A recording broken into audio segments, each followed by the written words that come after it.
Masyarakat Bali selalu menjunjung tinggi toleransi antar umat beragama.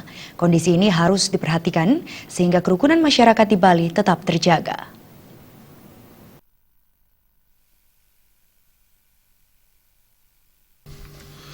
Pulau Bali tidak hanya dikenal sebagai daerah pariwisata dan budayanya, namun juga terkenal akan keramah tamahan masyarakatnya. Berbicara masalah kerukunan antar umat beragama di Bali mungkin bisa dijadikan contoh. Hal tersebut terlihat dari masyarakatnya yang sangat ramah terhadap orang-orang yang datang ke Bali.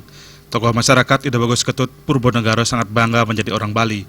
Sulit rasanya terjadi permasalahan yang berbau sara di Bali, mengingat masyarakatnya yang selalu menjunjung tinggi toleransi antar umat beragama.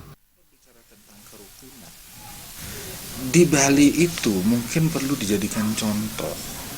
Kita sebagai orang Bali, Tiang pribadi selaku orang Bali, tentu akan sangat bangga menjadi orang Bali dengan karakteristik Bali yang begitu ramah. Sehingga rasanya sulit akan terjadi hal-hal yang berbau sara di Bali. Kalau hal-hal yang seperti itu mau orang Bali melakukan, mungkin sudah dari dulu. Bom Bali begitu besarnya reaksinya, itu sentimen itu begitu tingginya, kita bisa redam.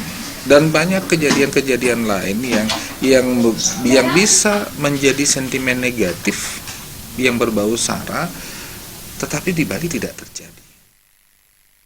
Selain itu, masyarakat Hindu Bali juga menganggap orang yang berbeda keyakinan sebagai saudara. Rasa persaudaraan yang tinggi inilah harus terus dipertahankan dan bisa dijadikan contoh bagi warga lainnya. Adi Setiawan, Bali TV.